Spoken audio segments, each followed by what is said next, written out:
Okay, I hope this turns out. I wanted to show you something.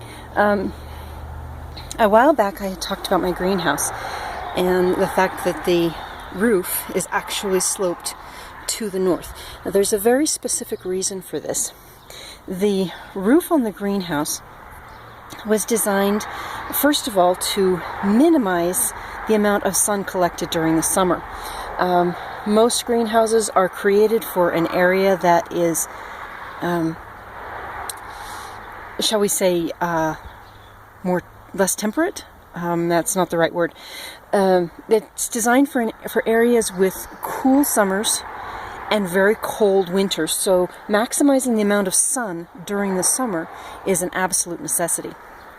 So I designed this greenhouse, to minimize the sun during the summer. The slope on the greenhouse is actually only about 10%. It was going to be much more. You can see that this edge right here is it's much taller than I had expected. I had expected it to come to about here and have the same height on the greenhouse in the front.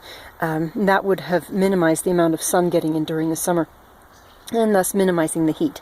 It didn't work out that way, so right now it's got about a 10-degree slope. The other reason that I did my greenhouse this way was because this back here is my forest garden. Ignore the metal that goes on the edge of the roof when I get around to it. You can see that the majority of the snow has already melted off. This mound of snow on the right actually came off of the greenhouse roof.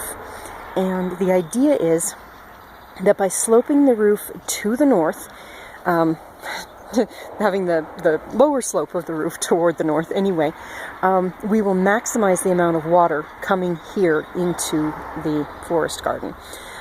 We've got a bunch of plants here, we're starting some trees and so on. So I wanted to show you that. This was from last week's snowstorm, and the snow that is coming into this area will effectively double the amount of water available for this. And I wanted to show you that and give you a better idea of what I'm doing with the greenhouse. Talk to you later.